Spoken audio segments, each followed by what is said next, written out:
Hey, how's it going? Monday, Monday, Monday. Scarfield would say, I hate Mondays. Let's watch some news.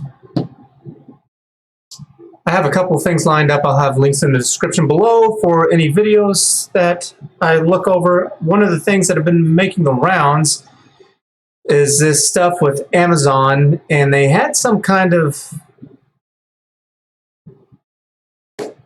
Q&A, I guess. It's got 4 people here. Apparently it did so bad that they've actually taken it down. And I think everybody misses the mark on this stuff. It's clown world.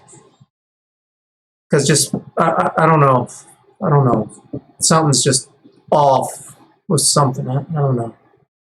Anyways, since the video is down, I'm having to go off of somebody else's channel here. And this is a level of cringe that shouldn't even be possible is the name of the video. And it's from Young Ripper 59. And all I really want to do is watch the video of the 4 people who are talking. And this is from Amazon's spin on The Lord of the Rings, The Ring of Power. And this is of the Second Age. J.R.R. Tolkien had kind of 3 main ages that he kind of went over. He focused mainly on the Third Age, which is the one that we're most familiar about with The Lord of the Rings. I used to know more about it because whenever Peter Jackson did his version of it with those 3 trilogy movies, I knew this stuff. It's been a while. I've moved on. But let's listen to them and some of the complaints and what's wrong with all this nonsense. Let's take a look at a little bit of it. And what they themselves, the same studio that is producing this, posted this as a means to say, hey, look at this. We're so hyped about what's going to happen with Rings of Power to the Lord of the Rings. Let's listen in on this. Every time I was like, okay, take a breath, something new would happen. And it was, The big problem with it, though, that's obvious, is that the only thing that they're talking about is the normal buzzword stupidity stuff. And it's why I'm not going to watch it. I don't care about any of this stuff because I'm tired of everything getting used as a cash grab. It's like, oh, it's Lord of the Rings. They did really well with it. Let's go ahead and take the title and pump some stuff out, make a bunch of money, and yeah, so what? They've done it with Ghostbusters. They've done it with Star Wars. They do it sometimes with Marvel. And I'm tired of it. Great stories are not made because the person was black or white or gay or straight or any of that stuff. It's because there were ideas that were being challenged and trying to show that if you live this way or if you do these things, these are bad and these are good. And they're going to show how this is just a group of children who are talking. Look, another piece, right? If like Sauron is hot, I feel like people would be like, I can fix him. That is so stupid. That in your heart you feel like you can fix Sauron. That's not what Sauron is. With all of these movies, it's always about the ideas and what's behind the characters. Sauron is not real in any way, shape, fashion, or form whatsoever. Because he represents corruption and greed and power. That's why you can't change him. It's about temptation. It's like, what do you do when you're tempted with this ultimate power of the ring? Do you have the strength to say no, to turn your back on it? Do you have good morals and values? Do you have things that are worth living for that are more than that? Do you value human life, that you're not going to sacrifice, or not human life, but life, in order to do this? J.R.R. Tolkien was not writing about saving Sauron. He was writing about individual people and how they deal with this temptation when the ring comes around. This is a bunch of stupid children who have no idea what they're talking about. Middle up.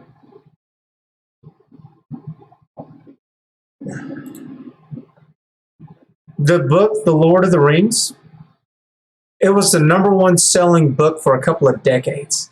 I think it was really only second to the Bible, but it was this massive phenomenon thing. And it makes sense. Back whenever this was written, movies and video games and TV shows, games weren't a thing. Movies, I kind of were there, and I think TV shows a little bit, because he wrote this. He lived through World War I and World War II, and that's why he was not afraid to kill off characters. I mean, in the first book, Gandalf kind of dies, Boromir dies. There's many other. He has a bunch of kind of characters that are kind of in the middle of the road, where they've got some presidents in it, and they die. And it's because he lived through both wars, and he saw a lot of his friends and family dies, and he's like, no, this is life right here. People die for all kinds of reasons. Got goosebumps, man. Like, levels of cringe right now. Which that's like a level 5 cringe if we're looking at it from the it doesn't get higher than that. Holy shit. I've had like a club. No, this tune is banging! Awestruck, mystified, and scattered. Wow. It's so stupid. It's like they cannot explain any of it. All they've said is just buzzwords. What else is out there? Now, it looks beautiful, but I've seen plenty of movies that the special effects, the soundstage, the lighting, the effects, the costumes, the props, phenomenal. Absolute garbage of a movie. Those recent Star Wars movies, great example of it. I'm so excited. Alright, so let's see. I want to know who these people are. New epic fantasy series, The Lord of the Rings, The Rings of Power. New epic. It's like, you know what? Nobody wanted this. I'm tired of these remakes.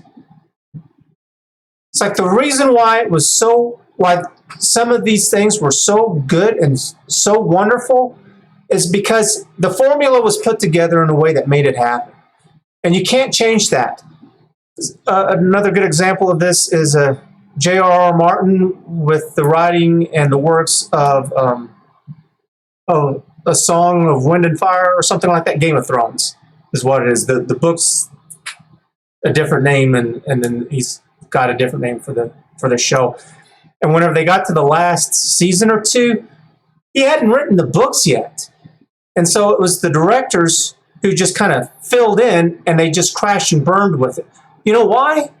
Because George R.R. Martin, it took him years to write that stuff, and he didn't do it just for shock value whenever he had some kind of twist in it. He's like, I want this to make sense. And he wrote a lot of things to be gray instead of just this black and white, because it's like things in life aren't clear. And that's why you just can't take this stuff and just slap this stuff on it, and it's going to be this great work. It's like you can't slap Star Wars on it, and it's just going to be great. You can't slap on all of these special effects and have this huge budget for props. It doesn't make it great. You can't have these actors come and portray this stuff, and it's just great. If the story sucks, it sucks. And there's nothing you can do to save a bad story. Just dropped with a teaser trailer, and I'm here with the Fellowship of Influencers, Chanel, Joel, and Kelsey. How you guys doing? Okay, so they're the Fellowship of Influence. So they're not like, all right, so it wasn't a super fan. They're just calling them super fans. Please check the guys that they're going to say are going to shield this shit. Very excited after watching that. I'm what? Very intrigued to just see everyone else's thoughts and just gather what we all think. That's what we're here for. That's what we're here for. All right, 3 words to describe the Rings of Power. Here we go. Okay. Breathtaking, I literally didn't breathe. Don't care. I don't know you, and that means absolutely nothing to me at all.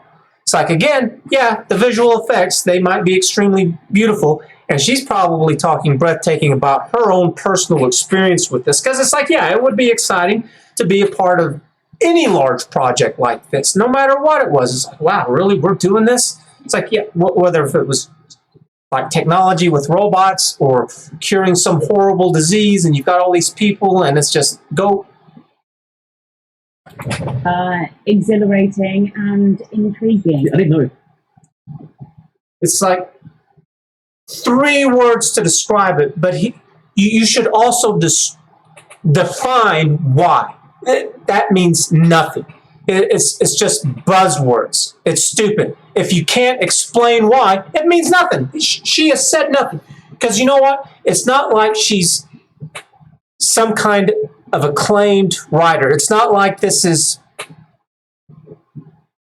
Stephen King or George Martin or J.K. Rowling, who's done incredible works and they've been impressed by it. Because, you know, if you've ever watched those people do interviews, they'll go into massive depth into their work and other people's works. It's not this.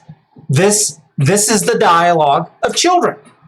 Okay, so you weren't breathing. Yeah. I was gonna call first aid. It was like I was trying, but every time I was like, okay, take a breath, something new would happen. And by the way, this isn't. I want to be clear. This isn't unlike what other studios have done. Marvel's done this shit before, where they get a handful of hand-picked. And she like, and I was like, what's your chair? No, It was like, I would say like expansive because we're getting this like whole new look into this. Now, he's doing a little bit better. He said expansive, and now he's explaining why. He's like, well, it's expansive because we're getting a bigger view into the world. Kudos for that. It's like, yeah, that's better. You're giving me something. And expansive, it's like, that's also something that I can be excited about. Because it's not this stuff about, oh, well, the characters are black or they're gay or whatever. It's like, well, what story has been such an epic story, and it was all wonderful and beautiful, and they saved the day because they were gay? It's like, did that happen with the Avengers? Is that the way that it should have ended? That Thanos was really gay and he needed some gay superhero to just come and take him to the bed and just do him properly, and that would have saved the world, the universe? It's like, I've never heard of any story like that, or because they were black or white or any other characteristic that you have no control over. It's like, no, that's never happened. These stories that are really great, they focus on values, on things that you actually have control over. And it gives you hope whenever you watch these things. It's like, yeah, you know what? If I were to really apply myself, I could too. And so maybe I should, but you know, there's a little bit of a disconnect. It's like, yeah, you can change your life to do better, but it's never, Thanos doesn't exist, you know, and so you got to kind of bring yourself back down into reality. Second age on screen, and it's going to be so amazing. I also want to say representative because we're getting like more diversity with it. And there you go. It's like, yeah, it's like, that's not what the movies, that's not what the books, that's not what any of it has ever been about. However, there is a little caveat to that, and that is some of it is like, no, it's like, I don't need gay characters in it. I don't need black or white characters in it. But if they can do the role, I don't care. The one where I do care is men and women. It's like, I don't need a woman doing a man's role, and I don't need a man doing a woman's role. But if a straight person or a black person wants to do the role of one of these characters, I don't care. You know, so for example, great example right here.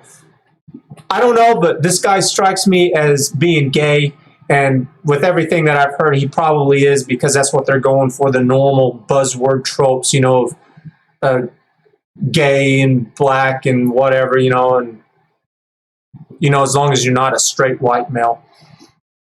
And it's like, So, but if this guy, if he's like, you know what, I love the books, I love the movies, and I love, you know, Aragon and Frodo and the temptation with the rings, and if he feels like, you know what, I've been tempted with my own temptations and I've overcome them, and I could use that to be able to portray the characters' own temptations that they have because my personal experience, it's like, well, yeah, that's what it's about. It's not about this trivial, nonsensical, petty bullshit that you don't have control over. I mean, being straight or not, I guess you do have control over that. But whether if you're black or white, it's like, I don't care. It's like, and this goes on all fronts. It's like, if there was this really great story from Japan, and it was with some samurais, and it's like, there's an actor out there who's like, I could do that role and I could nail it. I think a good answer would be is that let the Caucasian dude play that role, but let it be implied that he's supposed to be a Japanese samurai. Even though he's white, it's like, take your imagination a little bit further and imagine him being a Japanese samurai. Same thing with this. You know what? If this guy's like, I can do this, I'm an actor, it's what I'm supposed to do, and he can pull it off, great. He lives here, well, he was raised either in America or the UK. I wasn't paying attention to his accent. I'm done, guys. Zane, I also want to say representative because I can't tell because he's got that queer accent thing going on too. I think he's American. We'll assume he's American. He wasn't raised in Africa. He wasn't raised in Japan. He was over here.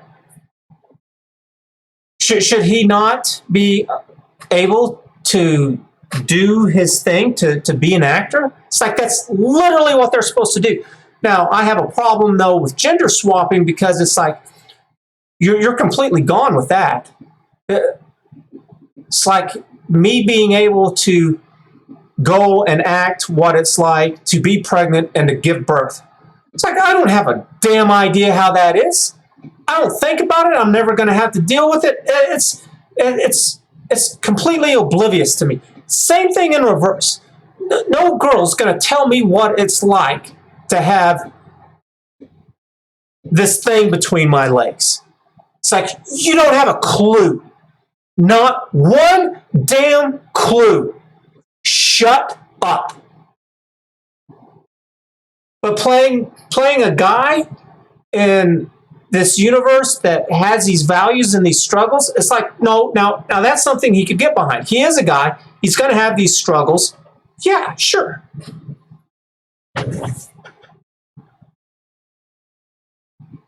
So, yeah, I wanted to clear that up. Think of it, too, like this. What if the roles were reversed? And we were actors, and we were in a foreign land, and they weren't going to let us do it? Because of the color of our skin?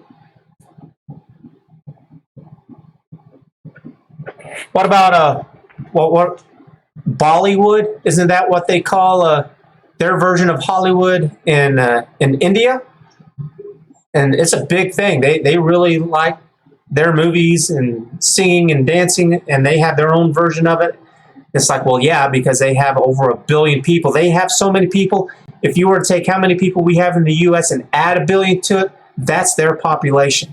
We have a little over 300 million people. They have 1,300,000,000 plus million people. It's insane. So, and it's like what if you went over there and you lived over there, you wouldn't be able to work because it's like no, we don't cater to you at all. It's like, well, I'm an actor though. So I can do it. I've been living here my whole life. I was born here. So, no, it's like no. Give the guy a chance. If he can do it, and he can explain himself, which it sounds like he can. He was like, well, yeah, it's going to expand our knowledge of all this. It's like, okay. But you know what? I didn't ask for this. I didn't want this. I don't know of anybody who wanted this. It's like he did good work, and I'm tired of remakes. I'm tired of all this. Anyways, let's continue on. I want to move on. Oh, I like watching Thomas Sowell here, and this is talking about the video is called "The Truth About the Bell Curve." Thomas Sowell, and the channel is Sowell Explains. It's a short little video, just under 6 minutes. I only want to play the very last little bit because I hear this constantly, and this goes in with what it is that I'm trying to do here. But let's. My own view as a former teacher is that most American students, of whatever background, are operating so far below their capacity that the limits of that capacity is an academic question.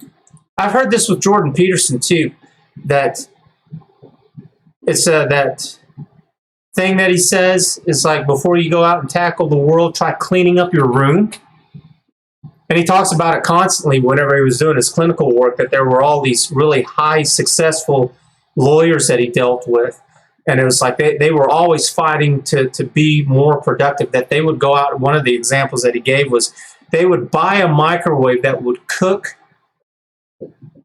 45 seconds faster than their older one. And they would go and get it just to have those 45 seconds. That it was a ridiculous example to show that everything that you do is important. There's nothing that's not important. And if you don't see that, then you need to sit down and think about it. Think about everything that you're doing all the time and ask yourself, could I be doing something better with my time? And then whenever you start to ask that with every single little thing, it's like, well, yeah, that'll change your life. I'll give you a real simple, easy to start off with example is that I've been doing this. And one of the things that I've done is that I have taken my toothbrush and toothpaste and I've put it in the kitchen. And it's because I don't want to walk all the way down the hall to the bathroom just to brush my teeth. But whenever it's right there in the kitchen and I go in there to eat or get a drink of water or whatever it is, to throw away some trash, it's like it's right there. Why waste my time going all the way down there to do that one stupid thing and then come back? And I saw on this show, it's an older show now, I guess. It was called Mythbusters. It had Adam and Jamie. They were a couple of guys that did some of the special effects and explosions and stuff behind the scenes for movies. And they got to where they opened it up for people to ask questions. And one of the episodes, part of the episode was, whenever you go to the bathroom, does some of that stuff bounce up and get onto your toothbrush? They did tests. They had really sensitive equipment for all this. And the answer was, yes, absolutely it does. Of course it does. And there's fecal matter all over the toothbrush. And they were like, yeah, even if you have it in a drawer, you still had some of that stuff on it. You needed it completely contained. So it's like, well, what if it's just not in there in the first place? You know, how about you get up in the morning, you go and you do your morning routine, then you come and you eat breakfast, and then whenever you're done eating breakfast and you're putting your plate away, you brush your teeth right then and there. That makes more sense to me. And you know how I came up with that? I was looking about how to be more productive with my life. And I'm going to get back in all that at some point in time. It's getting close. So, oh, man. So this one is mom turns son into police after seeing him on TV. This is from Steve Lato. He is a lawyer from Michigan, and he told an interesting story right here. So let's listen to this story. But the interesting part. And so what happened was the mom found her son because it went through a public service announcement, and she said, that is my boy. He robbed the train. What? And confronted him, turned him into the police herself. But then this is interesting.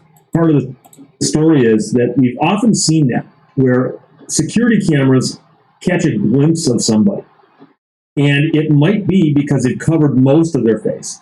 Or it might be because the security camera's got a bad angle or it's got a dirty lens. And I'm always amazed at what happens when you crowdsource a photograph, where you put a photograph on the internet and say, everyone on earth, look at this.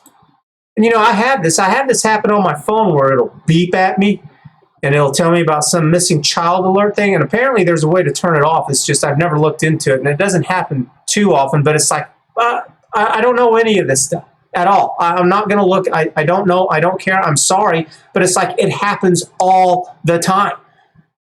And you know what? Most of it is. Most of the time, it's the parents of the child. They're not together. They're fighting over custody. That's what most of it is. Yeah, so I pulled this up safe at last. I don't know what this is, but it was up all over. I just clicked on one of the top ones here. And the buzzword stuff on this is so stupid. Horrific child abduction statistics and facts. It's like, no, it's not. Around 8 million children are reporting missing each year worldwide. That's a small number. That says the opposite, that it is incredibly safe. Because 8 million children around the world, so you're talking with 8 billion people roughly? It's like, that's absolutely nothing. An estimated 2,300 children are reported missing daily in the U.S. Oh, but there's content to that. Teenagers are the most common age group for abduction. That doesn't say anything either. Less than 1% of children get taken by strangers. Guess who the strangers are? More than 90% of abductions are a deed of one of the parents. That's the big thing right there. It's like more than 90%, it's by one of the parents. Mom or dad is doing this. It's not strangers. And even of the last 10% there, it's still 9% of that is by someone they know. And I haven't looked into it, but I wouldn't be surprised that it's like, well, yeah, it wasn't the parent who took it, but it was an aunt or uncle or a friend who got the kid to take to the parent.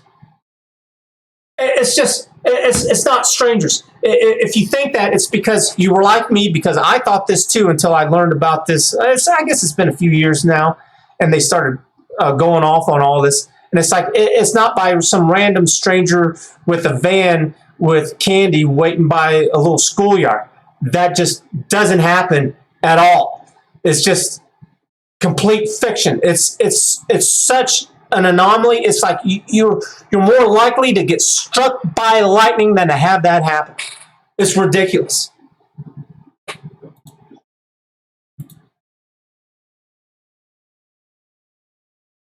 Oh, anyways. Somebody's going to go, I recognize that person.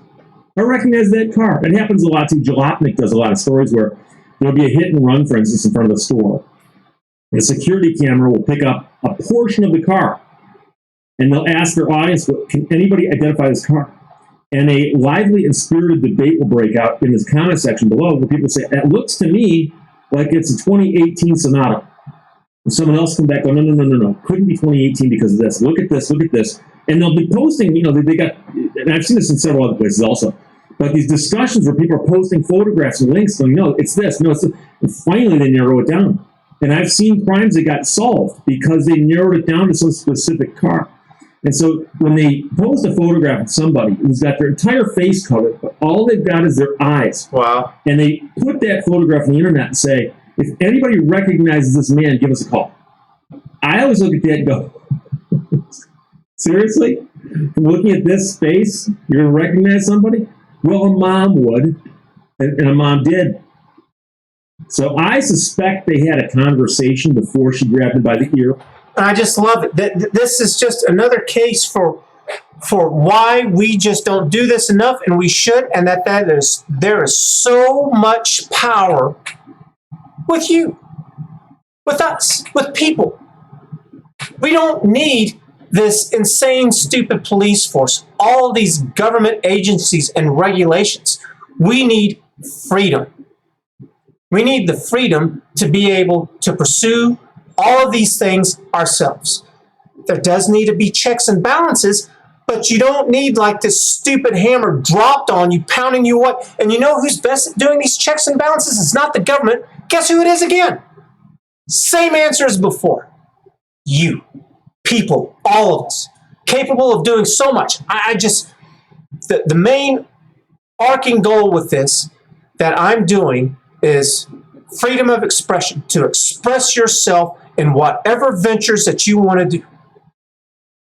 If you want to help with crimes, if you want to explore your creativity, as long as you're not infringing on someone else, it's like, go do it.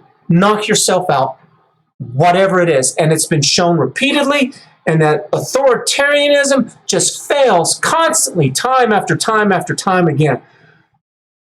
I want no censorship at all. I want accountability and responsibility, but no censorship. Not at all. And I tell you what, these government agencies around the world and these politicians and these big businesses and these woke nonsense movies and games and everything else, it's like they're just getting away with it. And it's because there's too much power with them. I'm going to create freedom for people, for us. I'm so tired of living under the boot heel of these arrogant, narcissistic pieces of trash. I'm going to make this happen, and it's going to be great, and there's not a damn thing on the planet that's going to stop me from doing it. And so if you too would like this, if you see the potential of it, I'm not saying it's going to be perfect, but it's going to make things so much better than what it is now, because every single time it's done, that's exactly what happens. I 100% believe in freedom. It's going to be based off of evidence and facts, and all I need you to do to help me out for right now is just give the video a like, give it a thumbs up, subscribe and become a member, and just share with others. That'll do it for today. Thanks for watching. We'll catch you later. Bye.